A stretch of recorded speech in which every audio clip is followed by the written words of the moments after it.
On se retrouve aujourd'hui pour un nouveau format chez SBD Forever Coaching qui va s'appeler Entre Coach. Donc le principe, ça va être tout simplement de discuter un petit peu de toutes les problématiques qu'on peut avoir en tant que coach, ce qu'on pense de ces problématiques, comment est-ce qu'on pense les résoudre, voilà, nos avis personnels, parce que comme vous l'aurez compris, on est 3 coachs chez SBD Forever Coaching et on a chacun nos manières de procéder qui sont pas forcément exactement les mêmes. Et ce qu'il faut se rendre compte, c'est que quand on a une problématique en force ou peu importe le sport, il y a plein de manières de les résoudre, et donc il y a autant de coachs que de manières de les résoudre, et c'est pour ça qu'on est aujourd'hui qu'on se réunit. Le premier sujet, ça va être la différence entre ce qu'un athlète veut faire techniquement et ce qu'il doit faire. Donc souvent, on a, on va dire, un idéal de la technique en powerlifting, on pense devoir faire les choses comme ça. Mais je pense qu'il y a une grosse nuance entre du coup ce qu'on veut faire, donc ce qu'on se dit ah ça c'est beau, c'est bien, et ce qu'on doit faire. Et ça c'est extrêmement individualisable en fonction des athlètes. Donc qu'est-ce que vous en pensez? Moi, tout de suite, là, comme ça, ce que ça m'évoque personnellement, c'est surtout au soulevé de terre par rapport à. C'est un peu un retour d'expérience sur moi-même, mais par exemple, par rapport à la technique que moi j'ai au soulevé de terre, c'est-à-dire les hanches assez basses, le dos très vertical et le dos assez droit aussi. En fait, j'ai souvent des retours, que ce soit de mes athlètes ou même de personnes sur les réseaux, qui me disent oh, cette technique, elle est trop bien, j'aimerais bien avoir ta mobilité, ou j'essaye de faire un deadlift qui ressemble à ça, mais j'y arrive pas. Et en fait, tout simplement, la réponse, elle est simple, c'est que peut-être que tu n'as pas besoin de le faire comme ça. On essaye de recréer une technique qui nous semble parfaite ou alors qui nous semble instagrammable, etc., etc. Alors que parfois, on n'en est tout simplement pas capable ou tout simplement, même si on en est capable, ça ne veut pas forcément dire que c'est le plus optimal pour nous. Mhm. Je dirais aussi qu'on a tous inévitablement des biais qui peuvent être liés à différentes choses. Typiquement, en l'occurrence, par rapport à ce que disait Charlie sur le deadlift, le biais du dos rond ou un petit peu de flexion tolérable. C'est vrai que forcément, visuellement, on a tous en tête le deadlift parfait, bien vertical, dos droit. Et on peut être amené à justement rester dans une technique qui n'est pas optimale pour nous parce qu'on veut cette neutralité parfaite visuelle qui est potentiellement absolument pas ce dont on a besoin pour pouvoir performer. C'est-à-dire qu'en transitionnant sur un peu de flexion, sans dire énormément, on sera peut-être beaucoup plus fort, mais ce biais qui est ancré en nous, potentiellement, et qui est aussi véhiculé par nos expériences passées ou ce qu'on a pu lire sur Internet de X ou Y personnes, va nous laisser à penser qu'on doit faire le dos droit, sinon on va se blesser, mais en fait, non, pas forcément, et du coup, on va s'ancrer dans cette technique qui est pas bonne pour nous, sous prétexte que c'est censé être ce qui est le plus santé, alors que c'est pas spécialement le cas. Ouais, d'autant plus que j'ajouterais que ce que tu vois visuellement d'une technique et ce qui se passe réellement, on va dire physiologiquement ou biomécaniquement, c'est souvent pas forcément la même chose. Typiquement, un dos rond sur un athlète qui fait 66 kg et un dos rond sur un athlète qui fait 120 kg, ça rendra pas du tout pareil en fonction de la masse musculaire que tu vas avoir sur la chaîne scapulaire, donc au niveau thoracique surtout, et aussi en fonction de ta morphologie. En fait, chaque vertèbre a une certaine mobilité qui est propre du coup déjà à l'individu, même si globalement on se ressemble, mais qui est propre à l'individu. Et quand tu additionnes les syphoses et les lordoses des gens, il peut y avoir un petit degré de flexion en plus ou un petit degré d'extension en plus en fonction des gens. Donc c'est pas toujours parfait. Et encore une fois, ce qu'il faut comprendre, c'est que quand on dit le dos droit, en soi, ça n'a aucun sens, étant donné que le dos n'est pas droit par nature. Il n'y a aucune section du dos qui est droite. En fait, c'est juste une addition de lordose et de syphose qui, en théorie, à la fin, représente du coup la droiture. La droiture, est-ce que ça se dit la droiture? Si on devait avoir le dos droit, notre colonne vertébrale ne serait pas faite de vertèbres, mais juste d'un seul et unique os, comme peut l'être un fémur par exemple. Et donc là, on aurait tous le dos droit, mais du coup, vu que notre structure est faite via des vertèbres qui ont de la mobilité dans plusieurs angles, bah, c'est fait pour ça justement. Donc c'est pour ça que chaque athlète a sa propre syphose ou alors sa propre lordose, parce que bah, chaque athlète est fait différemment. Comme l'a dit Charlie, un fémur, ça bouge que entre guillemets dans beaucoup moins de mobilité qu'une colonne, parce qu'en colonne on peut aller chercher la rotation, l'inclinaison, la flexion, l'extension, tout ça c'est grâce au fait qu'on a plein d'articulations dans le dos qui nous donnent justement cette mobilité. Donc évidemment, comme on le dit toujours, enfin ce qui paraît logique en soi, c'est plus une articulation est mobile et plus elle est enclin à se blesser ou avoir des pathologies, ce qui est normal. C'est pour ça que par exemple on voit beaucoup plus de problèmes au niveau de l'épaule qu'au niveau de la hanche. Mais justement, là où c'est un peu tricky, c'est que en soi, chaque vertèbre n'est pas très mobile. C'est l'addition de toutes les vertèbres qui fait qu'on est mobile. Parce qu'en fait, à chaque vertèbre, on va aller chercher un petit degré de flexion, d'extension, etc. Et en additionnant la quantité totale de vertèbres qu'on a, on arrive sur beaucoup de mobilité. Parce que 5 plus 5 plus 5, donc 5 fois 20, ça fait beaucoup de mobilité à chaque fois en degrés. Contrairement à l'épaule qui, elle, a toute sa mobilité sur une seule articulation. L'épaule, du coup, qui est plus à même de se blesser que potentiellement les vertèbres. D'autant plus qu'il y a énormément de muscles qui sont accrochés à ces vertèbres-là et qui ont plein de rôles différents. Ce qui fait que du coup la structure de manière générale est assez solide. Peut-être un peu digresser, mais voilà, pour ce qui en est de ça. Moi j'ai un truc aussi qui me fait penser à ça par rapport à la technique qu'on a envie d'avoir et la technique qu'on doit ou qu'on peut faire. C'est aussi par exemple un athlète qui se sent bien sur une technique, sur du léger par exemple, et qui du coup pense que ça va se traduire hyper bien sur du lourd. Par exemple, je prends l'exemple que j'ai en tête assez rapidement, c'est pendant un deload, par exemple, un athlète qui a genre du mid-grip au bench et sur un format genre un x5 ou un x6 avec un RPE assez élevé, va me dire oh, je me suis senti super bien, la perf est pas mal, je pense que je peux resserrer mon comp d'un doigt et ce sera pas mal. Et en fait, au final, moi je dis ça m'étonnerait, je pense pas, mais dans le doute, j'aime bien laisser les athlètes voir par eux-mêmes et se rendre compte que effectivement c'est pas le cas. Et donc généralement ça arrive comme ça, donc il faut faire attention à prendre soin de comparer une technique qui est répétable et efficiente sur du léger, mais aussi sur du lourd, parce qu'il y a certaines positions qu'on arrive à prendre ou à adapter sur des charges assez légères, mais qui sont difficiles à tenir, voire impossibles sur du lourd. En l'occurrence, le bench, c'est quelque chose qui revient très souvent. C'est-à-dire que les athlètes, très souvent, quand ils expérimentent, par exemple, quand on met du closer grip, du bench, ils disent toujours « Oh, je me sens exceptionnellement bien ». Et c'est vrai que souvent, ça ne transfère pas forcément sur des charges maximales. Ce qui signifie que oui, effectivement, quand tu fais du x6 en closer grip, tu vas te sentir super bien. La position basse sera confortable parce que tu serais un petit peu plus stack avec les coudes beaucoup plus ouverts. Mais ce n'est pas dit que sur des charges maximales, ce soit le cas. Et surtout, ce qu'il faut comprendre, c'est que quand on arrive sur des RPE très élevés, RPE, disons 9,5-10 généralement, il y a forcément un petit degré de déviation technique. Même l'athlète le plus expérimenté techniquement possible, il va forcément avoir un pôle de déviation technique. L'idée, évidemment, avec l'entraînement et l'optimisation technique, c'est de réduire ce niveau de déviation technique pour pouvoir rester facilement dans sa technique et grind. Mais c'est inévitable, ce qui signifie que, par rapport à l'exemple que je disais tout à l'heure, si on se met en tête, il me faut un dos neutre, en fait, sur un max au deadlift, le dos va automatiquement s'arrondir. Il y aura forcément un petit peu de flexion lombaire. Donc, du coup, c'est vraiment se biaiser et se mettre des œillères sur quelque chose qui ne pourra pas arriver, en fait, arriver sur des charges lourdes. Bah, ce qui est important, comme tu l'as dit, sur les variations, comme tu l'as dit par exemple le mid-grip, c'est qu'il faut prendre en compte déjà, en gros, quel impact a ta variation sur le mouvement. Donc elle peut rajouter de l'amplitude, etc., etc. Et donc en fait, tout ça, c'est des paramètres qui vont avoir un impact sur quel type de rep range ou quel type d'effort tu vas sentir le mieux. Typiquement, le sumo, les gens souvent se sentent mieux en rep. Pourquoi ? Parce que tu réduis l'amplitude. Donc au final, quand tu additionnes 10 reps ou tu as gagné 5 cm à chaque fois, à la fin, tu as parcouru 50 cm en moins. Donc du coup, tu te sens mieux parce que tu as moins d'amplitude, donc tu as moins de travail à fournir. Mais ce qui fait qu'un mouvement est fort ou pas sur des efforts maximaux, c'est qu'en gros, tu arrives à passer ton point le plus dur. Et c'est ça en sumo. En gros, tu auras toujours une quantité de travail qui sera similaire, donc moindre quand même, parce que tu as moins d'amplitude à fournir, mais elle sera, on va dire, plus séquencée. Donc tu auras, par exemple, le démarrage au sumo, si tu as un dos qui est placé de manière classique, qui sera beaucoup plus dur que le tradi. Mais comme tu as moins d'amplitude, donc au final, le travail total sera le même, il sera juste plus condensé sur la partie du début du mouvement. Et donc, du coup, tu vas te dire, ah, bah, j'ai fait 10 reps, c'était super facile. D'habitude, c'est un charge que je fais en 5 reps, mais j'ai pu en faire 10. Oui, peut-être. Mais il suffit que tu mettes 90 ou 95% de ton max, et du coup, ça sera peut-être 100% en sumo, parce que tu n'arriveras juste pas à la décoller, tu n'arriveras pas à passer ce point qui est le plus dur, parce que tu dois condenser cette énergie que tu dois fournir à un moment où tu n'es pas capable de le faire, en fait. Donc, ça, il faut faire attention, parce que toutes les variations ont une implication biomécanique, donc elles changent ce que tu vas faire avec ton corps, donc en termes d'un point de vue proprioceptif, et donc la force que tu dois produire, comment tu dois la produire, sur quelle articulation, en priorité, etc. etc. Et tout ça, ça a un impact évidemment sur ta force maximale, quoi. Voilà. Sujet clos, terminé. Et pour revenir du coup à la problématique de base, en fait, les gens idéalisent une technique qu'ils considèrent comme jolie, propre, pour X ou Y raison esthétique.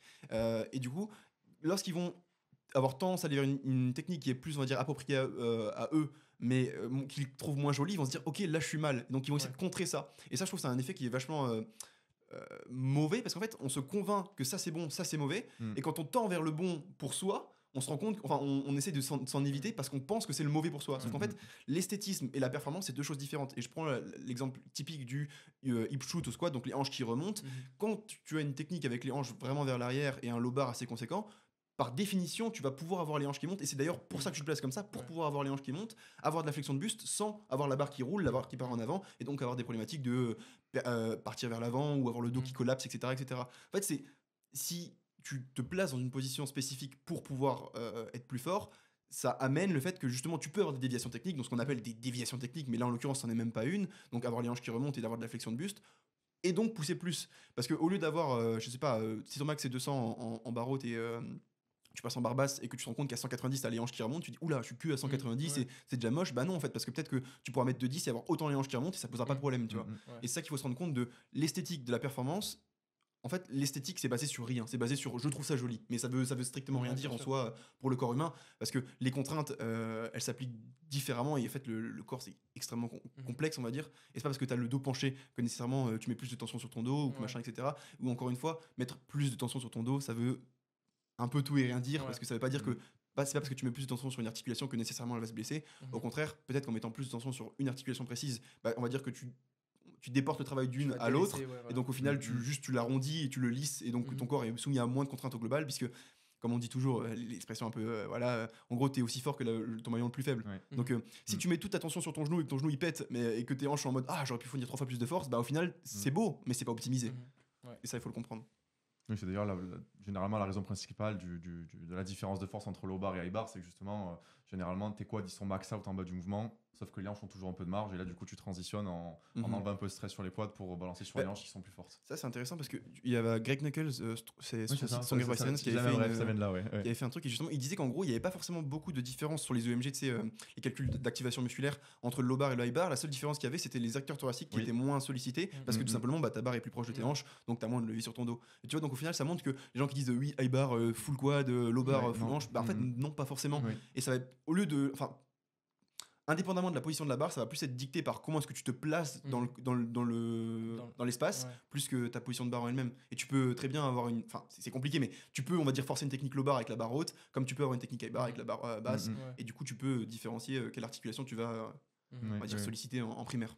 Ouais, c'était l'article de la biomécanique du squat. En gros, il expliquait globalement que dans l'ordre, tu avais d'abord les quads qui allaient fake, qui allaient être max out, ensuite tu avais les hanches, et ensuite le dernier maillon c'était les extenseurs thoraciques, et que du coup dans l'ordre, quand tu allais sur du low bar au high bar au front squat, c'était exacerbé, c'est-à-dire que le front squat typiquement généralement c'est très fréquent, dès que tu max out, boum, tu vois que la personne en fait le dos il tombe, et du coup la barre parce que tu tombe. peux pas avoir de flexion de buste en fait. Et c'est pour ça que je dis qu'en fait le low bar ça permet juste d'avoir plus de flexion de buste par rapport à ton individu, et donc de pouvoir avoir un plus gros hip shoot, de pouvoir avoir un plus gros hip shoot et donc nécessairement d'être plus fort, puisque en fait tu tolères un plus grand degré de déviation technique. Même si j'aime pas appeler ça déviation technique, parce qu'en fait ça fait partie de la technique en elle-même. Bien sûr. Puis surtout la position de la barre fait que tu peux tenir la barre. Donc si t'es mais limite même si t'as le dos parallèle en low bar, tu peux tenir la barre. En high bar, la barre elle roule, elle tombe. Ouais, c'est exactement ça que. C'est ça que il y a plus de marge marge.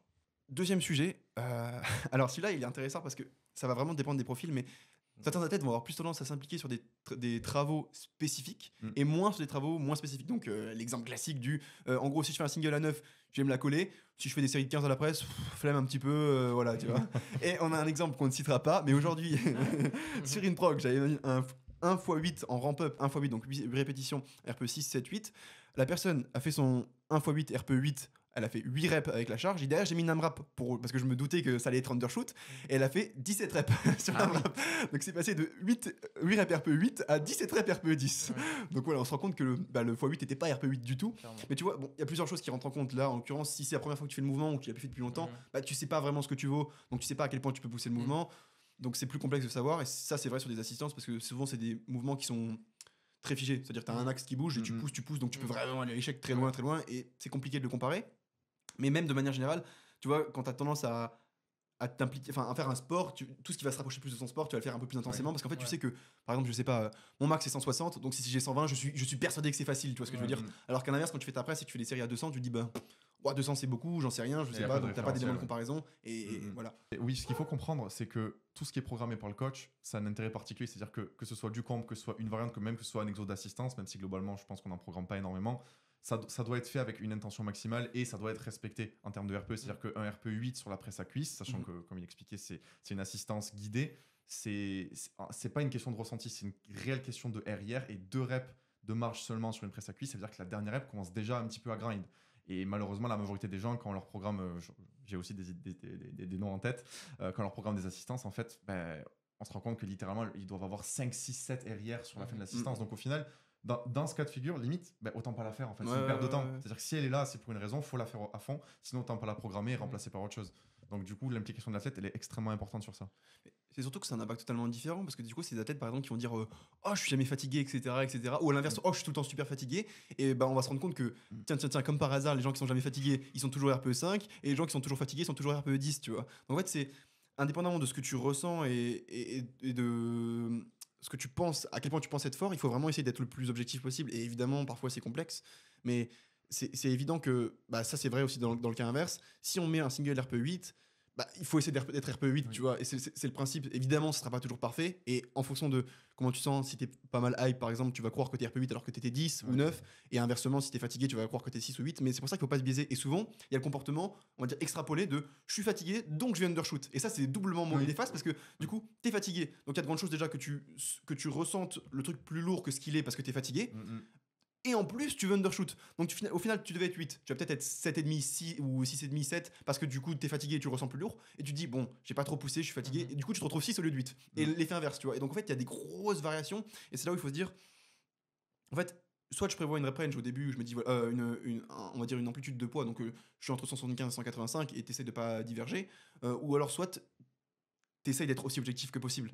Et évidemment c'est toujours complexe, mais tu vois c'est important de pas avoir cet effet j'appelle exponentiel où en fait tu te retrouves à être au lieu d'être entre ça et ça, tu te retrouves entre ça et ça, tu vois.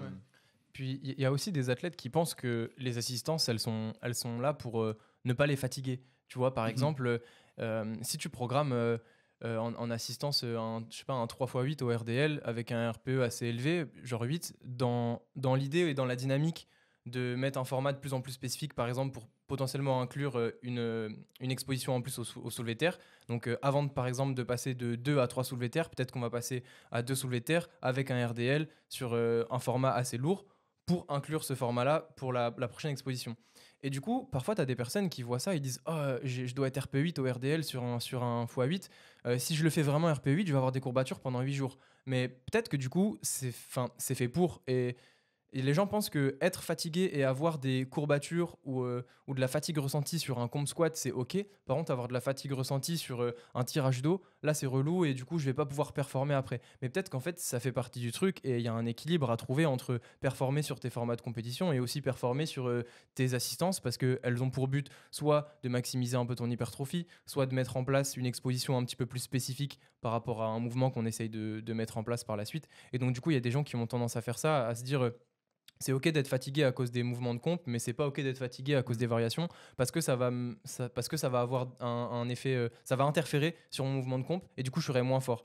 Mais je trouve que parfois ça va se lisser déjà tout au long du bloc parce que peut-être que si on a des courbatures dès qu'on fait un RDL, alors qu'on en avait déjà avant, si par exemple tu as un RDL RPE 8 mais qu'avant c'était un format qui était RPE 6 et du coup tu as des courbatures dès que tu passes sur le format avec un peu plus d'intensité, peut-être que ça veut dire que sur le format RPE 6 tu faisais tellement peu d'intensité que du coup ça te crée aucune adaptation et du coup dès que tu vas te la donner un petit peu sur un format un petit peu plus lourd, là tu vas avoir des courbatures parce que en fait avant ce que tu faisais ça servait quasiment à rien quoi.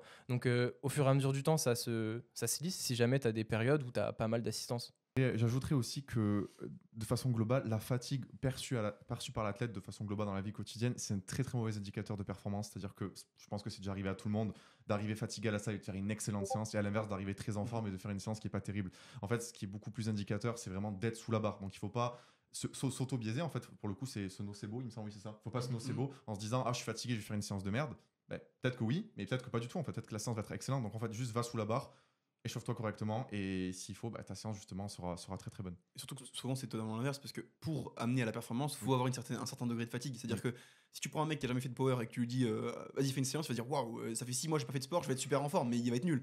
Et c'est pour ça qu'il faut comprendre que par définition, pour être bon à quelque chose, il faut que tu t'y entraînes. Quand tu t'y entraînes, ça cause de la fatigue, mais cette fatigue elle est résultante de ton travail. Donc c'est pas une fatigue néfaste, au contraire, ça veut juste dire que tu as bossé, tu as créé des adaptations ou ton corps est en train de créer des adaptations et donc tu es fatigué par ça. Mais justement, c'est le principe d'un bloc. Tu vas créer de la fatigue, de l'adaptation au fur et à mesure pour arriver à ton meilleur niveau et ensuite là faire ta performance, puis tu vas redescendre parce que du coup tu vas moins t'entraîner, tu vas te désentraîner, moins en théorie que le point le plus bas du bloc d'avant et tu vas repartir et ça fait cet effet un peu escalier. Mais c'est le principe même de l'entraînement en fait, d'être fatigué. Donc c'est pour ça que la perception de la fatigue, c'est presque une bonne chose en soi, tu vois. Moi j'arrive en fin de bloc, je suis en fin de semaine 3, je suis éclaté, mais je sais très bien qu'au début de semaine 4 je vais être à mon meilleur niveau parce que ça veut dire que justement j'ai fait une bonne semaine 1, une bonne semaine 2, une bonne semaine 3 et après il faut juste arriver au point, enfin faut pas arriver au point de non-retour en fait, il faut se dire ok, est-ce que j'arrive à gérer cette fatigue, est-ce que j'arrive à récupérer cette fatigue? Si la réponse est oui, dans ce cas c'est que je suis sûrement à mon meilleur niveau. Si c'est trop, là évidemment ce sera problématique.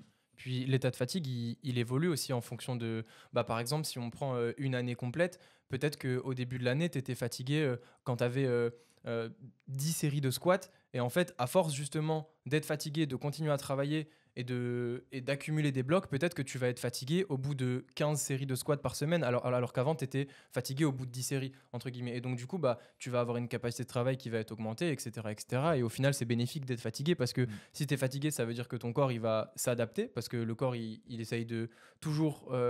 si ton corps, il est en état d'alerte, si vraiment tu es fatigué, ton corps va être en état d'alerte et lui, son but, c'est que à la prochaine exposition à cette fatigue, tu ne sois plus fatigué. Et donc, du coup, c'est un bon signe si tu es fatigué, c'est un bon signe. C'est-à-dire que tu es en train de créer des adaptations et que ton état de fatigue actuel, enfin, ce qui a créé cet état de fatigue actuel, dans 3 mois, ce sera peut-être un état normal qui te procure moins de fatigue. Ça voudra dire que tu as progressé sur ce point-là.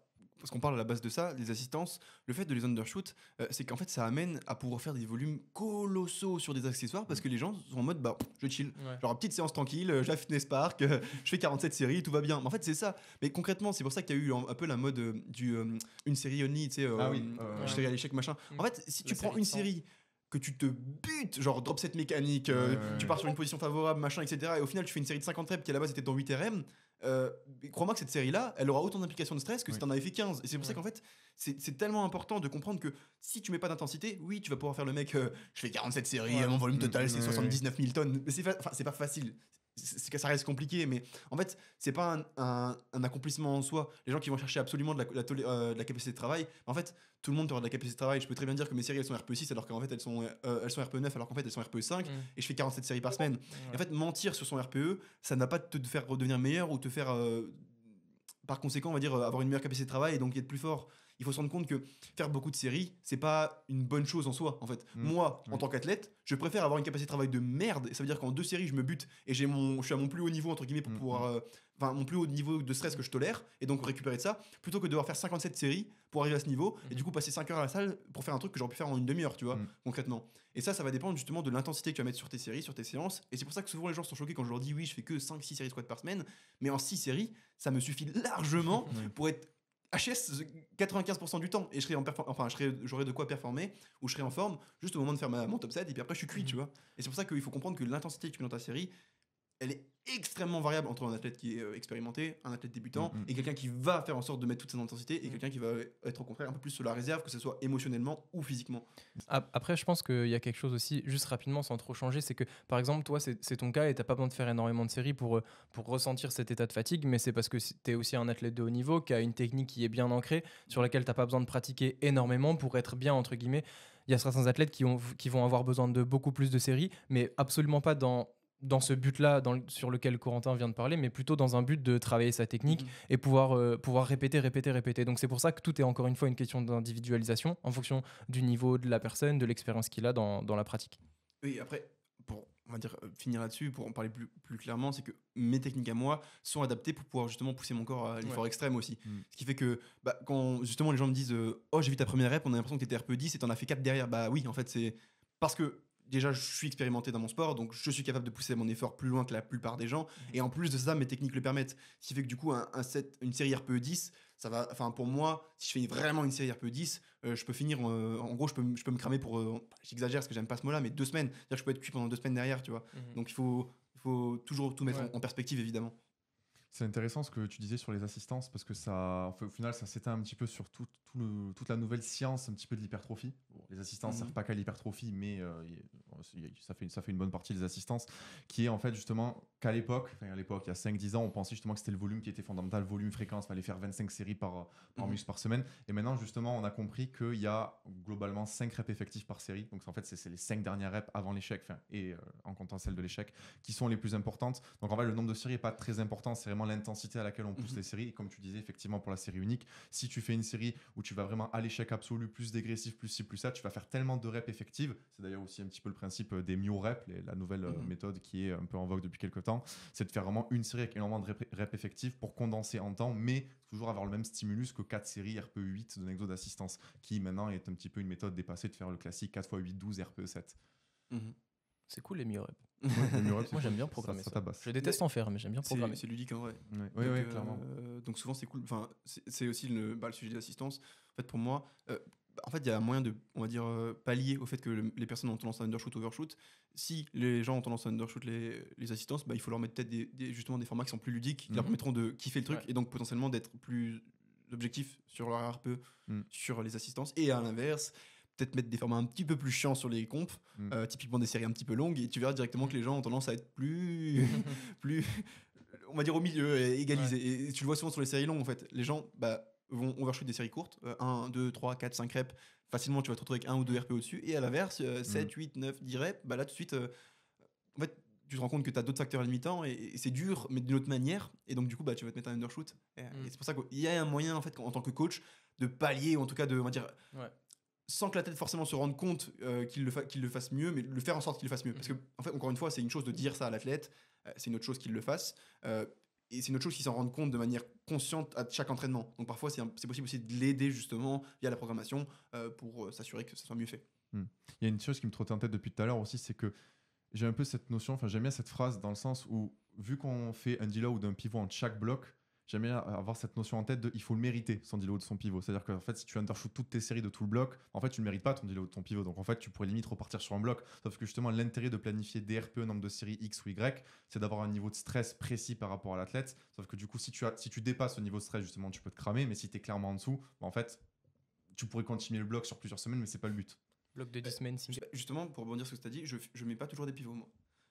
Certains athlètes vont avoir des RPE évolutifs, un peu à l'ancienne sur les progrès, et donc du coup je mets pas des pivots, mais ce qui va faire office de pivot, ça va être le fait de redescendre les RPE. Oui, par exemple. Voilà, ça c'est exactement. particulier. Et du coup je trouve ça plus intéressant parce que le problème des pivots et des deloads, c'est encore une fois les athlètes vont undershoot.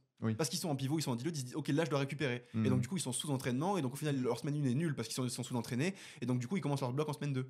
Donc du coup moi ça m'arrive parfois, au lieu de simplement de dire deload, c'est semaine 1. En soi, c'est quasiment la même chose parce qu'un deload, ça peut être une introduction, ça peut être un vrai pivot, ça peut être justement un deload. En fait, ça peut être un peu tout, c'est un peu un fourre-tout en fonction de ce que tu as besoin à ce moment-là, tu vois. Mais moi, souvent, le deload, c'est une semaine 1. Moi, ça m'est arrivé souvent, notamment sur des athlètes assez débutants qui, par exemple, voient le deload qu'ils ont avec, par exemple, une série RPE 7, tu vois, alors que, par exemple, sur le bloc, ça pouvait être RPE 8 ou 9, et me dire pendant le récap, c'était RPE 7, mais du coup, j'ai enlevé 2 RPE parce que je suis en deload. Et du coup, je dis non, si le deload est fait, si tu dois être un RPE, fais-le, tu vois. Sinon, dans ce cas-là, je touche rien à ta prog et juste t'enlèves un RPE, une série et le deload il est fait, tu vois. Ça revient à ce que je dis avant des extrapolations. C'est-à-dire que le mec, l'athlète en question pense qu'il doit faire moins, donc il fait moins que moins déjà, donc il a moins, quoi. Il a deux étages en dessous au lieu d'être au 0. Et après, à l'inverse, l'athlète en semaine 4. Fin de bloc, machin. Alors qu'il y a marqué RPE 8, RPE 10, et du coup il se retrouve 2 étages au-dessus. Donc nous on veut être au niveau 0 et t'es soit au plus 2, soit au moins 2, tu vois. Alors qu'évidemment, en tant qu'athlète, tu seras jamais parfaitement au 0, mais le but c'est de s'en rapprocher autant que possible, quoi. C'est là que je trouve très intéressant, de tout ce qu'on énonce, la relation coach-athlète et le dialogue. C'est-à-dire qu'en fait, le coach il est pas juste là pour envoyer la prog. Tous ces facteurs-là, c'est le coach qui doit éduquer l'athlète à le faire parce que c'est pas forcément inné. Bon, il y a certains athlètes qui sont très avertis vis-à-vis de ça, qui du coup vont le faire instinctivement. Mais pour la majorité, en fait, le coach doit expliquer le pourquoi du comment de tu dois faire ci, tu dois faire ça. Et si moi, je pars du principe que si l'athlète comprend ce qu'il fait, il va forcément mieux le faire. C'est-à-dire que si juste tu balances ta prog et que tu laisses l'athlète faire, il va être en roue libre, effectivement, il va faire énormément d'erreurs. Mais si du coup tu l'éduques, ou du moins s'il fait l'erreur et que tu le reprends, normalement, au fur et à mesure du temps, l'athlète il comprend un petit peu le pourquoi du comment du processus. Et ça se régularise et il a tendance à être plus. Je dirais même indépendamment de ça, c'est lui expliquer en fait, c'est ça vraiment qu'il comprenne le pourquoi du comment. C'est-à-dire que s'il sait pourquoi il fait ça, il le fera certainement mieux. Et indépendamment de ça, il y a aussi, on peut voir sur cette mode un petit peu du coach, tu sais, qui.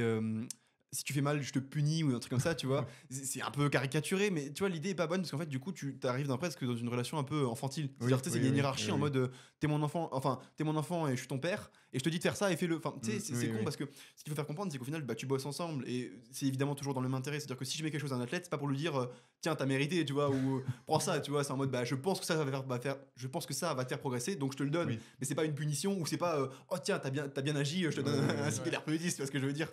Ça fonctionne pas comme ça, quoi. Il est temps d'évoquer mon sujet. Alors, moi j'avais envie de parler d'un truc avec vous que j'ai pu voir ces derniers temps sur pas mal d'athlètes et de manière générale, même moi en tant qu'athlète, ça m'arrive d'être confronté à ça. Est-ce que c'est une bonne chose d'écouter ses sensations pendant qu'on s'entraîne ? Alors, voilà, vous avez 4 heures. Bonne chance. En vrai, sujet complexe, comme beaucoup de sujets d'ailleurs en force, mais il y a du oui, il y a du non évidemment. Donc je pense que je vais faire ça en 2 parties. Il faut savoir s'écouter parce que c'est une chose importante en tant qu'athlète de justement savoir où est-ce que tu en es, que ce soit en termes de RPE, si justement tu es fatigué, pas trop fatigué, ton corps, comment tu vas, si tu as des blessures, si tu es à la limite, si tu peux encore pousser. Tout ça, c'est des choses qui sont extrêmement importantes et qui s'apprennent, qui prennent du temps à s'apprendre, mais qui sont vraiment importantes comme feedback que tu peux donner à ton coach, mais aussi tout simplement à savoir pour toi. Donc je dirais que oui, c'est extrêmement important de s'écouter et de savoir s'écouter surtout parce qu'en fait c'est 2 choses différentes. Enfin, il faut savoir s'écouter et pas juste s'écouter parce que si on s'écoute moi si je m'écoute le matin je vais pas m'entraîner, quoi. Enfin, il y a beaucoup de jours où je me dis putain je suis KO, j'ai pas envie de m'entraîner. Mais ça, c'est pas s'écouter. Ça, c'est, entre guillemets, écouter le yin, mais pas écouter le yang. Enfin, je sais pas lequel est lequel, mais vous avez compris. En gros, il y a deux facettes à écouter. Et il faut toujours peser le pour et le contre. Et parfois, c'est intéressant de pousser un peu plus quand on aurait tendance à se dire non. Et à l'inverse, parfois, il faut peut-être un petit peu lever le pied et être intelligent de ce côté-là.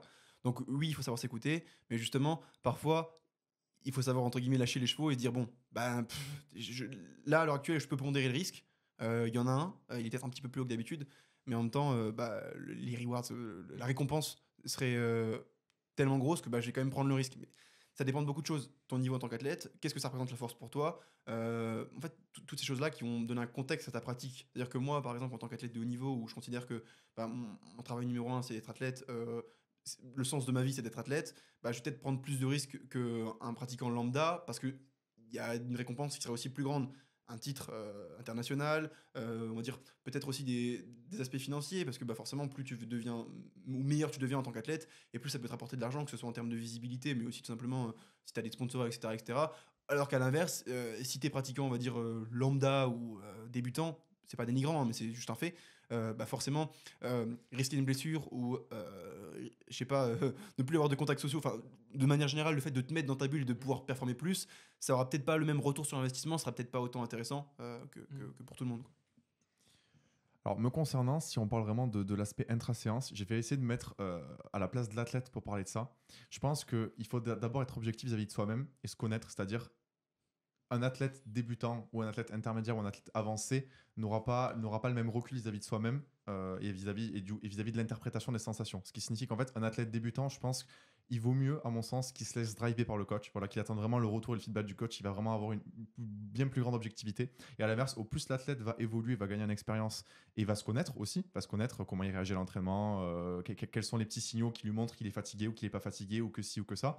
Là, à ce moment-là, il va pouvoir être beaucoup plus indépendant. Et là où moi, personnellement, en tant que coach, je le retrouve, c'est qu'au plus je bosse longtemps avec des athlètes, au plus je me rends compte qu'en fait, je vais être amené à leur demander leur avis sur beaucoup d'aspects que je pourrais driver moi-même, mais parce que en fait, au fur et à mesure du temps, je comprends et je sais que l'athlète il commence à avoir vraiment un recul très intéressant parce qu'il a déjà testé beaucoup de choses vis-à-vis du coaching et que son avis en fait et sa sensation personnelle va avoir énormément d'importance dans les choix que je peux être amené à faire dans la planification.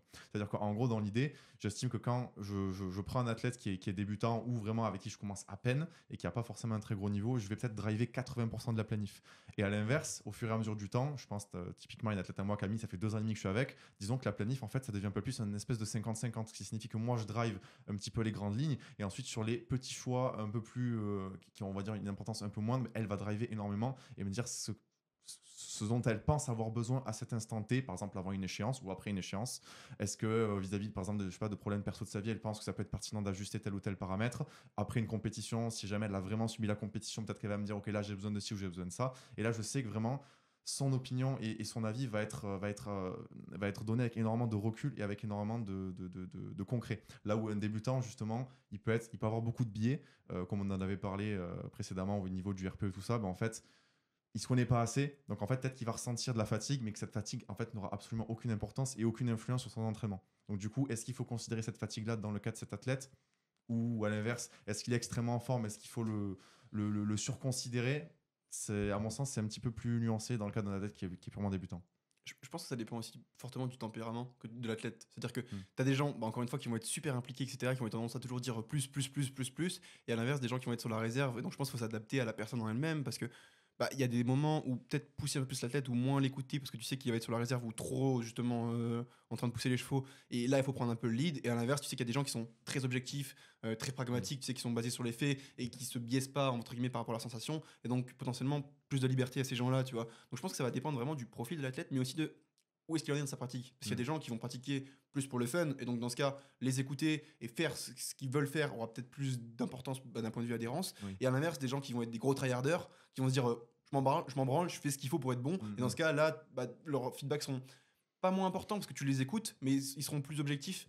Ou à l'inverse, moins, en fait, en fonction vraiment du tempérament. Le mec, s'il est en mode vraiment je veux devenir champion du monde, il va dire je veux plus, plus, plus, plus. Et parfois, il faudra peut-être dire bon, ok, là, on dose, c'est pas le moment. Et à l'inverse, quelqu'un qui va être en mode écoute, moi, ce que je veux, c'est juste me faire kiffer.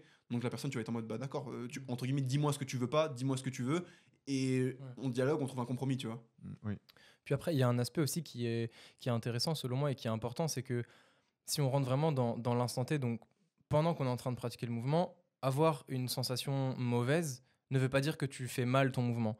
Par exemple, typiquement, je prends mon exemple, c'est ce qui me vient en tête facilement, mais quand je squatte, si j'ai mal au poignet, la sensation est pas bonne. Ça veut pas dire que mon mouvement n'est pas bien. Mon mouvement peut être très bien alors que j'ai cette petite douleur ou alors que je me sens pas spécialement bien, pas bien tight dans mon dos.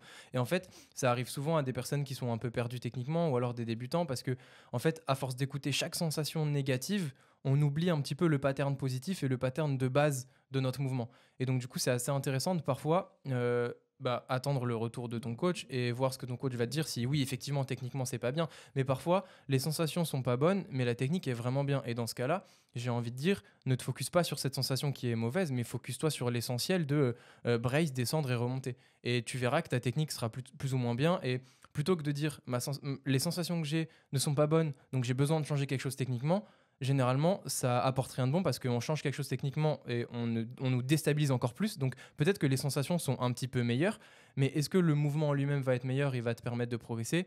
C'est rarement le cas. Donc il y a effectivement un équilibre à trouver entre ton athlète te dit que les sensations sont vraiment pas bien, qu'il se sent vraiment mal et que ça se traduit visuellement ou en termes de performance sur le mouvement. Dans ce cas-là, c'est peut-être intéressant de trouver une variation, enfin de trouver quelque chose qui permet à l'athlète de se sentir mieux. Et dans certains cas, c'est intéressant, même quand on est en tant qu'athlète et qu'on a le retour de notre coach et que notre coach nous dit essaye de pas te focus sur ce qui te dérange, mais plus te focus sur l'essentiel. Et bah généralement, peut-être que ça prend quelques séances à revenir. Parfois, ça peut même prendre un bloc. Mais généralement, ça reviendra en ordre et on se dira ah ouais, c'est vrai que peut-être que j'ai galéré pendant 3 semaines, mais au final, ça s'est bien terminé. Oui, ça c'est vrai que c'est très très intéressant. C'est quelque chose que je dis très souvent à mes athlètes, en fait, c'est que rien n'est linéaire. Alors, on aimerait tous que ce le soit, on aimerait tous que tout soit parfaitement linéaire et parfaitement sous contrôle, mais même pour un athlète, en fait, qui est extrêmement aguerri techniquement, pour une même technique vraiment millimétrée à l'année, il y aura forcément des périodes en fait où on aura un moins bon feeling, on se sentira moins connecté avec notre corps, moins connecté avec notre technique, et c'est souvent dans ces périodes-là qu'on a envie de changer en fait la technique parce qu'on se dit ah ça va pas, mais non justement c'est dans ces moments-là où il faut savoir démêler le vrai du faux et comprendre que juste, ok, j'ai des moins bonnes sensations, c'est pas grave, je continue à faire ce que j'ai toujours fait et qui a fonctionné depuis X temps, et en fait, comme a dit Charlie, au bout de X temps, peut-être des quelques jours, peut-être quelques semaines, peut-être effectivement, parfois c'est plus long et c'est très frustrant, quelques mois, la technique en fait reviendra à la normale, et les sensations reviendront tout simplement. L'erreur à pas faire justement, c'est de vouloir toujours tout chambouler à la moindre petite sensation négative qui dérive en fait de la base normale de ce qu'on a l'habitude de ressentir et de vivre à l'entraînement. Ou alors, j'ajouterais peut-être de plus encadrer ce que sont les sensations. En fait, ça veut dire quoi les sensations? C'est est-ce que je me sens bien? Est-ce que je me sens bien? Ça veut dire quoi? Est-ce que c'est une douleur ou est-ce voilà. que c'est Est-ce que j'ai l'impression de pas être en place techniquement? Est-ce que j'ai l'impression de faire les choses différemment? Est-ce que j'ai l'impression que j'arrive pas à me répéter? En fait, ça veut dire quoi ne pas bien se sentir, tu vois, concrètement? Parce que quand je squatte et que j'ai 300 kilos sur le dos, je me sens pas bien, tu vois. Je me dis pas ah waouh là je suis bien, tu vois ce que je veux dire? Donc Feels good. évidemment, quand je vais être plus hype, etc., je me dis, ah ouais, là, tu vois, ça m'est moins inconfortable, je me sens mieux, etc. Mais du coup, c'est quoi? Est-ce que c'est la fatigue? Est-ce que c'est mon mouvement qui change? Est-ce que c'est que je suis désentraîné? Est-ce que je suis surentraîné? Enfin, tout ça, c'est des choses qui sont très difficiles à interpréter. Et donc, par définition, je pense qu'il ne faut pas s'attendre à se sentir sans arrêt ou à chaque séance bien sur chacun de tes mouvements, puisque c'est pas réaliste en fait. Et t'es pas forcément censé te sentir bien. D'autant plus quand tu vas chercher un sport performance en fait. Parce que quand tu demandes à un mec de courir un marathon en 2 heures, il va pas se dire ah putain, hein, j'ai envie de le faire là. Je pense que ça va être une bonne course. Forcément que non. Il y a un aspect angoisse, un aspect stress parce que tu sais que tu vas donner un effort qui va te coûter beaucoup physiquement en termes de ressources mentales, physiques, psychologiques. Ça va être très fatigant. Donc non, tu te sentiras pas forcément bien, mais c'est pas pour autant que c'est mauvais. C'est pour ça qu'il faut vraiment en fait peut-être encadrer ou avoir une manière plus facile pour communiquer sur ses sensations. Et ça, je pense qu'il y a plein de choses qu'on peut mettre en place dans un training log, peut-être avoir juste, comme tu le dis, la communication, c'est-à-dire apprendre à connaître et savoir comment dialoguer avec quelqu'un, parce que chacun a sa manière d'exprimer chaque chose. Et après, on peut mettre en place des marqueurs plus objectifs. Ça, c'est plus complexe, mais si on va plus loin dans l'analyse, on va dire un petit peu psychologique des gens, il y a des façons, il y a des moyens de comprendre le langage de chaque personne en fonction de ce qu'il veut exprimer. Que ce soit positif, négatif, mais aussi il y a des tests, plein de tests psychologiques, etc., qui peuvent aider de ce côté-là. Alors là, c'est beaucoup plus complexe dans la démarche, mais si ça peut être mis en place, ça peut être intéressant. Mais en fait, il faut comprendre que tout ce qui est aspect sensation, c'est multifactoriel. Et du coup, comme disait Charlie, il a énoncé le fait d'avoir mal au poignet. Si on parle de sensation en termes de douleur, c'est d'autant plus multifactoriel. Et en fait, parfois même, on peut ressentir une douleur sans aucune explication entre guillemets logique, juste elle apparaît, c'est comme ça, c'est pas forcément dramatique, on continue la séance, au final la douleur s'en va.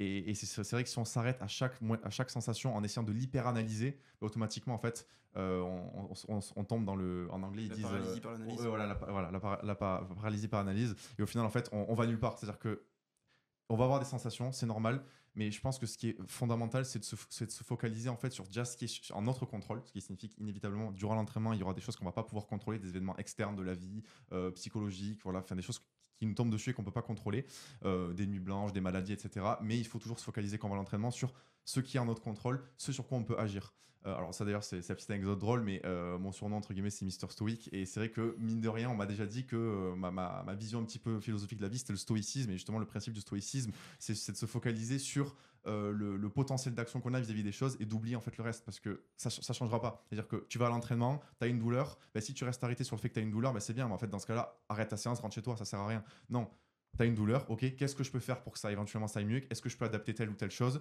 Ou éventuellement, voilà, est-ce que juste je continue l'entraînement, j'essaie d'être très régulier dans ma technique, et naturellement, soit juste la douleur va pas augmenter, auquel cas bah, je finis ma séance et c'est très bien, ou éventuellement même elle va diminuer, voire on va en quelque sorte l'oublier en se défocalisant de ça. Puisqu'il y a une corrélation très importante entre, en anglais ils appellent ça la dramatisation, entre guillemets, le fait de dramatiser lorsqu'on a une douleur, ça accentue l'intensité de la douleur et sa durée dans le temps. Donc en fait, ça aussi, c'est quelque chose qui est très très important. Et Coco, d'ailleurs, inévitablement, a une très grande expérience sur ça. C'est qu'on apprend à se connaître, on apprend notre corps. Et justement, ces signaux, il faut apprendre à les ressentir, certes, mais justement à les laisser passer, à se focaliser sur le reste. Parce que après, si on hyper focus sur ça, bah, automatiquement, ça devient, ça devient encore une plus grosse problématique que ce que ça a été à la base. Et justement, comme tu le dis, réussir à peut-être se focaliser plus sur les sensations positives que les sensations négatives. Même d'un point de vue mindset dans l'entraînement, ce sera toujours plus intéressant, tu vois. C'est-à-dire que le négatif, bah, s'il est négatif en général et s'il est là encore à ce moment-là, c'est qu'on peut rien y faire comme tu as dit. Donc voilà, on essaie d'entre guillemets de le mettre de côté. À l'inverse, le positif, souvent, c'est le résultat de nos actions, puisque c'est ce qu'on veut faire, donc du coup ce qu'on a accompli. Et donc peut-être plus se focus sur ce qu'on arrive à faire plutôt que ce qu'on n'arrive pas à faire. Déjà de base, ça te met dans un environnement bien plus, on va dire, sain, et dans une dynamique bien plus saine aussi d'entraînement et globalement de relativiser beaucoup mieux ton entraînement et tout ce qui se passe autour. Parce que évidemment, tu auras des périodes où ce sera la merde, où ce sera pas facile de s'entraîner, où ce sera chiant. Mais c'est justement dans ces périodes-là où ta discipline, si j'aime pas trop ce mot-là, ta façon de réagir à ça va faire la différence avec les autres personnes qui auront peut-être moins d'implication, qui vont peut-être arrêter ou faire une pause ou ce genre de choses qui feront la différence du coup le moment venu, le jour J sur ta compétition, quoi. Génial. Vous avez très bien répondu à ma question. Alors, pour ce qui est de mon sujet, je voulais parler de quelque chose qui revient très très souvent avec mes athlètes dans mon dialogue un peu en quelque sorte mindset, psychologique avec les athlètes, c'est la vision long terme. C'est vrai que très très souvent, bon après ça c'est un petit peu dans la nature humaine je pense, enfin pour pas mal de gens mine de rien, de mon observation, c'est que les gens ont tendance à toujours se visualiser sur du très court terme, voire court terme, c'est-à-dire quelques jours, quelques semaines max. Et ils ont du mal à se projeter en fait, en l'occurrence à l'entraînement, sur 3, 4, 5, 6 blocs. C'est-à-dire que c'est quelque chose qui revient très souvent, c'est les athlètes qui me disent « Ah, mais j'ai la sensation de ne pas progresser. » Alors oui, effectivement, ce bloc, c'était pas le meilleur bloc de ta vie, mais en fait, si tu remontes à 4 blocs en arrière, tu te rendras compte qu'en fait, tu as quand même gagné 15 kg sur ton squat, tu vois. Donc effectivement, ce bloc, il y a peut-être un ralentissement, pour plusieurs causes, c'est multifactoriel, mais par contre, voilà, si tu te visualises déjà un peu en arrière, tu te rendras compte qu'il y a une réelle progression, et surtout, si tu te visualises sur 4 blocs en avance, d'un coup, tu te sentiras moins oppressé par cette sensation de ne pas progresser. Et inévitablement, pour tout, c'est le cas. Si tu as des douleurs, si tu es blessé en l'occurrence, il faut se visualiser long terme. Si tu te visualises uniquement sur du court terme, tu vas pas aller bien loin.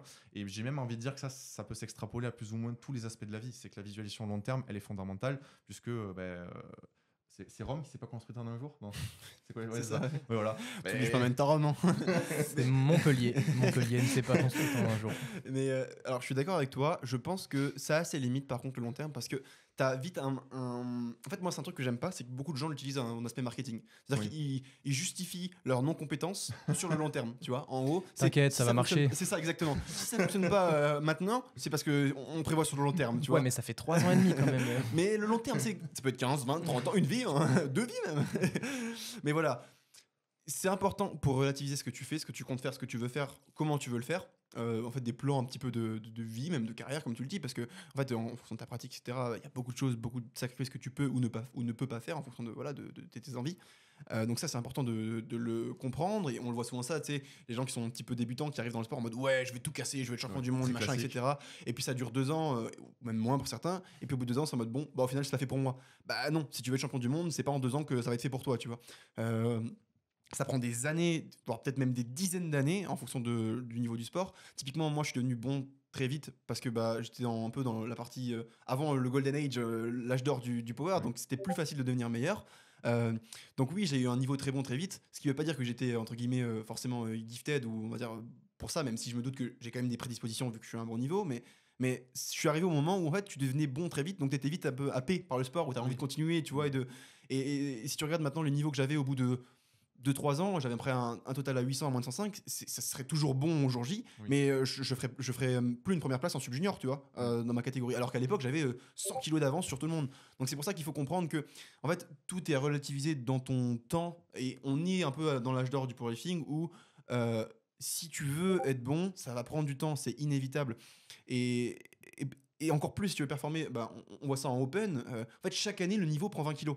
Donc c'est un peu le débat des minima où tu te dis putain, j'avais les minima l'année dernière, ils ont augmenté, bah je les ai plus, et à la fin d'année tu les as, et ben oui, en fait c'est le principe du sport, c'est-à-dire qu'il y a plus de gens qui rentrent dedans, le niveau global est plus haut, et donc il faut voir sur le long terme, effectivement, te dire ok, qu'est-ce que je veux, est-ce que entre guillemets je suis la hype, je rentre dans le truc parce que tout le monde fait ça et je veux essayer, et voilà, et dans ce cas bah, j'essaye juste et je vois si je prends ou pas au truc, ou dès le début je suis convaincu que je vais être le meilleur, mais dans ce cas il faut se dire ok, si tu veux être le meilleur, il y a des gens qui font ça depuis 20 ans, donc évidemment bah avant de battre ces gens-là qui eux continuent encore à s'entraîner, donc dans 10 ans ils auront toujours 10 ans ou 10 ou 20 ans de plus que toi d'expérience, bah ils seront là, ils continueront à s'entraîner, ils continueront à progresser, et c'est des gens qui ont probablement une très bonne génétique aussi, donc ça va prendre du temps, et ça faut le prendre en compte évidemment. SO à Tony Cliff qui fait des compétitions depuis 30 ans. Regardez ça aujourd'hui, parce que du coup, vu que là je suis les Europes en moins de 120, c'est potentiellement un concurrent dans le court terme.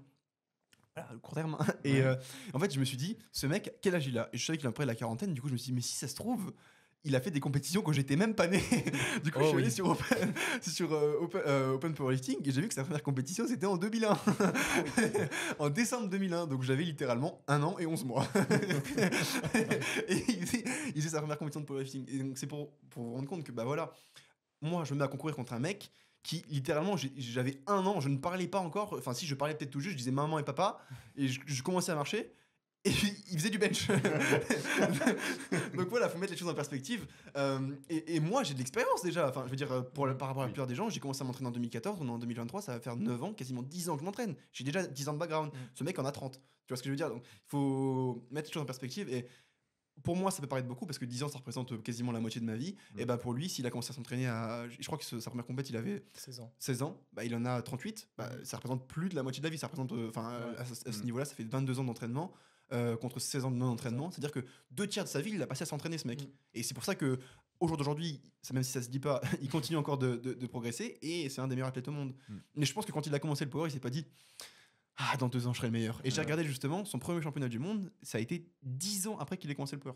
Ah oui. Donc il arrivait, qu'on n'était pas encore dans l'âge d'or du powerlifting, au bout de 10 ans, son premier championnat du monde seulement, tu vois, juste faire un championnat du monde, pas le gagner, hein. Oui, Premier oui, championnat oui, du monde, oui, 10 ans. Ouais. Et là, on est, du coup, donc il avait 26 ans, si je dis pas de bêtises, on est 12 ans plus tard, et il gagne en open, c'est un des meilleurs athlètes 120 au monde, bah, c'est même le meilleur athlète 120 au monde en IPF. Tu vois, la marge, le mec, ça fait Oui, c'est énorme. plus longtemps que, presque aussi longtemps que je vis, qui s'entraîne pour devenir champion. C'est ça. Et puis surtout qu'il y a des gens, enfin, de manière générale, quand il y a une personne qui monte sur le devant de la scène parce qu'il gagne un titre ou quoi, on a tendance à dire oh, lui, l'année dernière, il était pas là, ça fait 1 an qu'il est à l'international, il est trop fort. Mais en fait, on pense qu'il était pas là parce qu'on regardait pas les classements un peu plus bas, mais ça se trouve, le gars, ça fait 6 ans qu'il fait les Worlds et qu'au début, il a fait 15e, puis après, il a fait 14e, puis après, il a fait 9e, etc. etc. Et ça, généralement, on s'en rend pas compte. Et en fait, on calcule un petit peu les meilleurs que quand ils sont meilleurs, alors qu'en fait, ça fait très longtemps qu'ils s'entraînent. Et je pense que c'est aussi assez intéressant pour les athlètes qui ont un niveau intermédiaire, voire avancé, c'est que cette vision au long terme, au bout d'un moment, on va être obligé de plus ou moins s'y confronter parce que la courbe de progression, elle va être un petit peu moins plus lisse, voire même un peu descendre, tu vois. Et en fait, si on est, c'est ça, si on est un athlète, même pour les athlètes de haut niveau, il faut savoir que à partir d'un moment, tu vas être confronté à une sorte de stagnation qui va être normale et tu vas pouvoir progresser, mais ça va forcément mettre plus de temps parce que tu es beaucoup plus expérimenté dans ton sport. Et être dans ce cas-là, pour moi, il y a plein de points positifs à être dans ce cas-là parce que tu te connais de plus en plus, tu fais face à des choses que tu n'as jamais fait face encore. Et c'est assez intéressant. Et du coup, si on en arrive à ce point-là, il y a certaines personnes qui vont avoir envie d'arrêter parce qu'ils n'arrivent pas à passer ce cap de devenir l'élite alors que je suis à un niveau peut-être un niveau France pardon, ou même un peu international. Mais en fait, il faut savoir que des athlètes qui, eux, actuellement, ont un niveau élite sont probablement passés par ce stade de France international, mais genre t'as pas tes qualifs à chaque fois, tu vois. et, euh, et du coup, quand on arrive à ce palier-là, il faut se dire, bah, si je veux arriver au level au-dessus, peut-être que ça va me prendre 2-3 ans. Mais est-ce que ça vaut le coup ? Probablement, parce que si on en arrive jusqu'ici, c'est qu'on a quand même travaillé. Et donc, c'est assez intéressant. La vision long terme n'est pas uniquement pour les gens qui commencent, elle est aussi pour les gens qui ont... Et voilà, et surtout pour les athlètes qui ont un niveau avancé. Parce que tu auras toujours ce moment où voilà, tu commences le powerlifting pendant 1 ou 2 ans, peut-être pas 2 ans, mais on va dire une petite année. Chaque séance que tu fais, c'est un PR. Tu viens, tu te dis, ok, en fait, du coup, c'est que du positif parce que tu viens, oh, je fais mieux, oh, je fais mieux, oh, je fais mieux. Et puis tu sais, t'as une courbe, enfin, t'as une dynamique qui est incroyable. Tu te dis, ouais, je fais mieux. Et puis un jour, pouf, tu te prends un mur. Et là, tu te rends compte que pendant 6 mois, il n'y a plus rien qui se passe. Ouais. Et du coup, c'est à ce moment-là où tu te dis, bon, bah, soit je décide, entre guillemets, de racheter et de pas faire ce que je dois faire, etc. Ou de plus croire en ce que je fais, de me dire, c'est bon, je suis pas fait pour ça, machin, etc. Et du coup, j'arrête. Ou tu passes justement ce palier un peu plus lisse pour pouvoir reprendre une courbe de progression. Et en fait, la progression, c'est pas linéaire. C'est pour ça qu'il faut comprendre ça. Moi, il y a des gens qui essaient de me vanner en mode oui, ça fait 2 ans, tu fais le même total, 895. Oui, c'est vrai, effectivement. Mais peut-être que dans 2 ans, je ferai 950. Et du coup, bah, j'aurais pris 50 kilos en 5 ans. Ouais, 50 kilos en 5 ans, pour un mec qui est élite, c'est énorme. Et en fait, il faut le comprendre. La progression, c'est pas linéaire. Et en fait, c'est l'idéaliser que de la vouloir linéaire. Ça ne fonctionne pas, ça n'existe pas. En fait, c'est comme tu l'as dit avant, c'est multifactoriel. Et c'est tellement multifactoriel que c'est impacté par beaucoup de choses. Et même quand on regarde le haut niveau, en fait, ce que tu fais à ta compétition, c'est pas nécessairement ce que tu vaux, mais c'est peut-être ce que tu dois faire ou ce que tu as pu faire en fonction des conséquences. Quand tu fais une compétition, tu fais pas la compétition envers toi. En tout cas, quand tu arrives à un certain niveau, il y a un moment où tu te confrontes plus envers toi-même. C'est pas juste faire ton meilleur total, c'est faire le total que tu dois faire le jour J pour te placer à la place que tu peux avoir, que tu dois avoir. Ou en tout cas, en prenant le moins de risques possible, parce que certes, tu peux jouer une première place, mais tu peux finir 12e si tu fais de la merde. Et donc, en fait, c'est ça qu'il faut comprendre, c'est que un total ne représente pas nécessairement ton niveau, il représente ton niveau le jour J et dans ta compétition où tu vas aller faire une compétition en Afrique du Sud au championnat du monde où tu tires contre 5 mecs qui ont à peu près ton niveau et tu peux perdre 5 places en loupant une 3e barre au terre. C'est pas aller faire les championnats régionaux où tu sais que tu as 5 kilos d'avance sur le 2e et tu te dis oh je vais YOLO la 3e, je vais mettre 3,50, c'est un PR plus 20, oh je vais le faire. Bah non. Ouais. Il faut mettre les performances en perspective et surtout en fonction des blocs, en fonction des aléas de la vie, en fonction de plein de choses qui ont un impact évidemment énorme sur la progression. Ouais, moi je comprends bien ce que tu dis parce que moi aussi on me vanne sur mon total. Mais non, mais tu es juste nul. Pas pour les mêmes raisons malheureusement. Non, mais tu vois, c'est drôle parce que déjà, entre guillemets, vanner en mode tu fais le même total sur un mec qui a un niveau international. Oui, je parle pas forcément de moi. Le gars te met 25 IPF points. C'est ça, tu vois. Quand le mec est champion du monde, là je parle pas de moi vraiment, je parle d'un mec qui a un très bon niveau. Tu lui dis, ça fait 3 ans que tu fais le même total. Oui, mais ça fait 3 ans qu'il est toujours top 5 monde, tu vois. Donc, ouais, au bout d'un moment, tu t'attends à quoi ? Que le mec fasse plus 50, plus 50, plus 50 et que dans 10 ans il soit à 1500 de total. Genre, typiquement, un tout qui a fait une performance de zinzin en 2000, quoi, c'était en 2019. Et là, maintenant, les gens sont. Ces dernières échéances n'ont pas été à la hauteur de ce qu'il voulait faire. Et les gens sont en mode il est mort, il est nul. En fait, il s'est fait battre par un junior. Mais en fait, ça reste toujours l'un des meilleurs. Et en plus de ça, il est arrivé à un niveau tellement stratosphérique. Les gens s'attendent à quoi ? Qu'il fasse 9,50 en 74 dans 2 ans. Enfin, au bout d'un moment, il faut réussir à mettre les choses en perspective, surtout pour les athlètes de ce niveau-là et de ce calibre-là. Et surtout que c'est un alignement de plein de trucs. Tu vois. En fait, quand tu arrives à une performance aussi stratosphérique, comme tu le dis, c'est peut-être quoi 12 blocs que tu enchaînes. Ouais. Parfait. Oui. Et tu arrives à la fin, c'est l'étape culminante, tu vois, c'est l'apogée. Ouais. Mais pour enchaîner ces 12 blocs, il faut justement retrouver cette dynamique. Et c'est pas juste faire un bon bloc ou 2 blocs. Et en fait, quand tu as un niveau intermédiaire, tu te dis oui, moi, une fois que j'ai fait 200 au squat, 200, je l'ai validé, je l'ai toujours. Et un peu comme moi, on vient me vanner en mode 360, tu les fais plus au squat. Bah ouais, mais si j'ai fait 360, est-ce que tu te rends compte de ce que ça représente 360 en termes de perf ? C'est une barre qui n'a jamais été faite qui n'avait jamais été faite en moins de 105.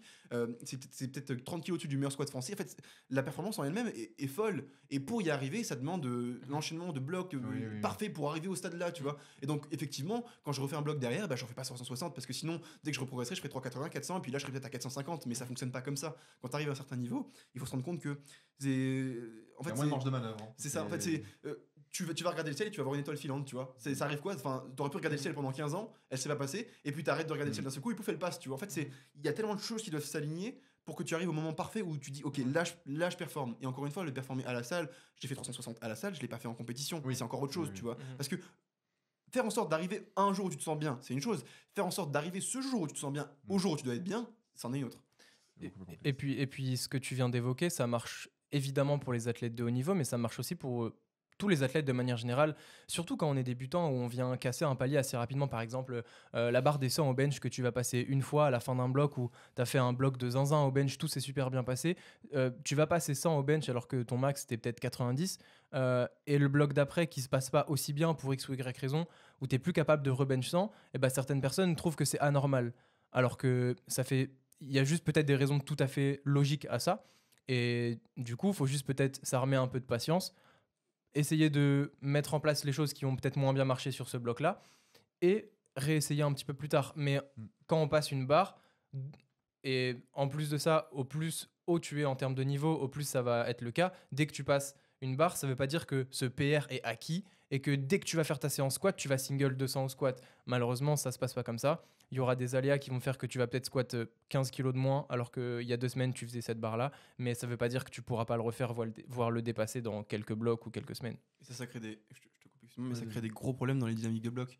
Les gens qui veulent commencer le bloc aussi haut qu'ils l'ont fini, mais en fait, ça veut dire qu'à ce moment-là, la progression serait linéaire. Et comme on l'a déjà dit, ça n'existe pas. Donc en fait, c'est même une bonne chose en soi d'accepter, de comprendre que tu ne peux pas toujours être à ton top forme, mais que tu ne dois pas y être, sinon tu n'y es jamais en fait. Si tu es toujours le meilleur, t'es jamais le meilleur parce que tu es toujours constant à un niveau qui est égal. Et le principe d'un bloc, c'est justement d'amener à la performance. Et donc, si tu n'as pas cette courbe croissante, en fait, tu ne peux pas arriver à ton pic. Tu vas être juste tout le temps à un niveau un peu plus bas. Et c'est pas ce qu'on recherche. Ouais. Moi, ces performances-là, en fait, j'aimais les appeler des performances entre guillemets exceptionnelles. C'est-à-dire qu'en fait, comme tu dis, tu arrives à la salle, tu avais par exemple prévu de faire, je pense sur des charges plus casuelles, 220 au squat, et en fait, tu te retrouves à faire 220, mais sauf qu'au lieu d'être à 9,5, tu es à 6, tu vois, et du coup, tu jumps sur 2,40. Mais ça, c'est des perfs exceptionnels. Et si tu bases en fait toute ta conception des blocs à venir sur cette perf exceptionnelle que tu as fait une fois parce que tu avais vraiment tous les facteurs du monde qui étaient alignés, en fait, automatiquement, ça va complètement biaiser, comme tu dis, la dynamique de bloc, parce que forcément, tu vas vouloir te baser sur ces 2,40 pour te dire, ok, là, j'ai fait 2,40, c'est-à-dire que le prochain bloc, je peux open à 2,30, il n'y a aucun problème. Non, tu vois, c'était une performance exceptionnelle. Et c'est vrai qu'au final, je trouve que tout ce qu'on est en train de dire fait très écho à un réel qui a été fait par une page Insta super cool sur les attentes personnelles. Et c'est vrai que ça, je trouve que c'est très très important. Il y a cette vision un petit peu où tu te projettes, et du coup, il y a aussi tes attentes personnelles. Et ces deux choses en fait sont vachement en corrélation. Et pour entre guillemets la bonne continuité des choses, il faut que les deux soient raccords. De toute façon, de manière générale, il faut toujours, c'est un peu le débat de acceptation versus reality. Donc en gros, je sais pas comment on traduirait acceptation, c'est genre tes attentes, voilà, tes attentes contre ce qui se passe réellement. Ah, tu connais. Hein. Mais voilà, en gros, encore une fois, c'est ce que tu veux et ce que tu peux faire. Et souvent, il y a un mur entre les deux. Et le principe, c'est justement de rendre ce mur aussi fin que possible pour pouvoir faire communiquer les deux. Mais voilà, il faut trouver un terrain d'entente. Et ça, c'est vrai en compétition aussi, d'ailleurs. Entre j'ai single 2,40 RPE8 à mon pic 3 semaines, enfin 4 blocs avant, mais etc. Donc je vais faire 2,60. Bah non, tu vois. Généralement, il y a une question de dynamique, il y a une question de te faire les 3 mouvements, de les enchaîner en compétition, dans ton lieu de compétition, dans un certain timing, contre des gens, avec des standards. Tout ça, ça a une implication. Et du coup, ça peut amener à faire des choix qui sont pas forcément très judicieux. Et peut-être une dernière chose à laquelle je pensais vis-à-vis de la conceptualisation de ce côté visualisation long terme, c'est que souvent, je trouve que les athlètes veulent les choses veulent tout trop vite en fait. C'est-à-dire, en gros, ils voudraient gagner 40 kilos sur leur squat en 3 mois, etc. Mais il faut se dire qu'en fait, j'aime le schématiser comme ça. On va prendre l'exemple du bench, qui est généralement le mouvement qui progresse le moins vite. Si tu gagnes 2,5 kilos réels, on va dire, sur ta RM par bloc, donc on va dire par mois sur ton bench pendant un an, donc 2,5 kg par bloc, ça semble vraiment pas beaucoup. Mais si tu l'additionnes d'ailleurs sur 10 blocs, ça fait 25 kg. Et du coup, si tu le visualises sur 5 ans, tu te retrouves à 125 kg. Sauf que déjà, 125 kg au bench en 5 ans, on est d'accord que c'est quand même assez peu probable. Donc déjà, si tu le conceptualises comme ça, tu te dis, ok, peut-être que chaque bloc ne va pas être exceptionnel, mais en fait, c'est l'addition des blocs, si je me focalise bien sur faire chaque bloc de la meilleure des façons possibles, qui va mener à quelque chose de grand, en fait. Ouais, et surtout, comme tu l'as dit, c'est pas linéaire. C'est-à-dire que c'est pas plus de 5, plus de 5, plus de 5, Oui, mais ça peut être plus de 5, moins 5, plus 12. Enfin, tu vois, genre. Et ça, il faut s'y attendre. Et donc, du coup, quand tu feras ton plus 12, faut pas non plus baiser en se disant, bon, derrière, je peux pas refaire plus 12. Tu peux peut-être, mais après, c'est possible que pendant 6 mois, tu fasses plus 0 ou moins 5, tu vois. Enfin, en fait, il faut prendre ce qu'il y a à prendre et ne pas vouloir prendre ce qui ne peut pas être pris. Oui. C'est un peu bizarre dit comme ça, et ça ressemble à de la philosophie de comptoir, mais il faut relativiser toujours la progression, la mettre dans un certain contexte, l'analyser. Après, c'est aussi le rôle du coach, évidemment. Mais voilà, il faut prendre du recul sur ce que tu fais de manière générale, que ce soit en termes de performance, tes implications, ce que tu fais en dehors de la salle, ce que tu fais à la salle. Tout ça, ça a évidemment un impact et ça demande d'être objectif autant que possible sur tout ça, même si évidemment, quand tu es impliqué émotionnellement dans quelque chose, c'est toujours compliqué. Et c'est vrai que de temps en temps, j'incite les athlètes à se détacher un petit peu des nombres et à justement juste se focaliser sur exécuter tout ce qu'ils peuvent exécuter lors de leur séance au mieux. Et en fait, naturellement, généralement, les nombres suivent. En fait, t'as pas besoin de te dire je veux squat temps pour squat temps. Tu fais tes séances au mieux, t'enchaînes bien, tu fous pas en l'air le processus, tu suis la dynamique. Et en fait, au fur et à mesure des blocs, 2, 3, 4, 5, en fait, les paires ils vont arriver naturellement. Génial. Superbe. Super. Je pense qu'on est bon.